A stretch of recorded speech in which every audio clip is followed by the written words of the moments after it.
Stock, c'est Romain. Dans le cadre des appels à projets régionaux de culture scientifique, j'ai été recruté pour une mission de la plus haute importance, te faire découvrir les sciences sous un nouvel angle. Aujourd'hui, je t'emmène découvrir l'un d'entre eux qui s'inscrit dans l'appel à projet cerveau. Si tu t'es déjà demandé à quoi ressemblaient des neurones, embarquement immédiat pour le Scientibus et direction Limoges.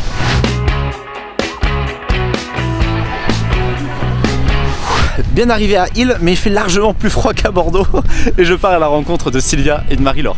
On va les retrouver. Alors, on va expliquer un petit peu comment ce projet a été mis en place avec le Scientibus. Historiquement, avec Marie-Laure, on travaille en biologie ensemble dans un laboratoire de recherche.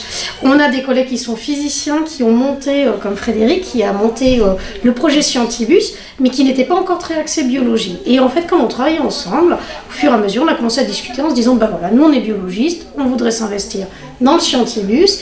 Lui, il avait besoin un petit peu d'aide et de personnes qui étaient capables de l'épauler dans le montage de ce projet. On a été voir l'aquarium du Limousin. On leur a demandé s'ils étaient d'accord pour faire des accouplements avec des poissons zèbres. Dans l'objectif du projet, c'était de pouvoir observer donc, le cerveau, un organe dans un environnement vivant.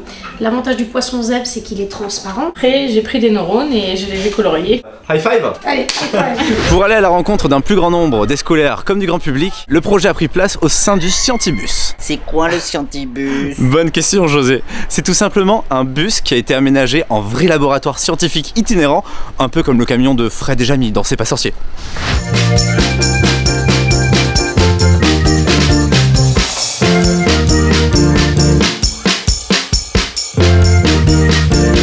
Je suis avec Manon. Salut. Salut. Est-ce que tu peux expliquer un petit peu qu'est-ce qui a été fait dans le Scientibus aujourd'hui? Bah, on a regardé des molécules et des neurones.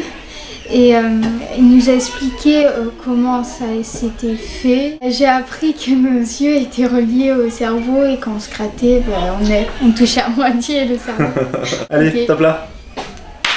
Depuis le XXe siècle, il existe une technique biologique appelée la culture cellulaire qui est largement utilisée, qui permet de multiplier et de conserver les cellules hors de leur organisme d'origine. Cette méthode permet de ne pas expérimenter sur les animaux, c'est cruelty free. Voilà, c'en est tout pour aujourd'hui. Je te dis à bientôt pour une nouvelle mission. Allez, salut!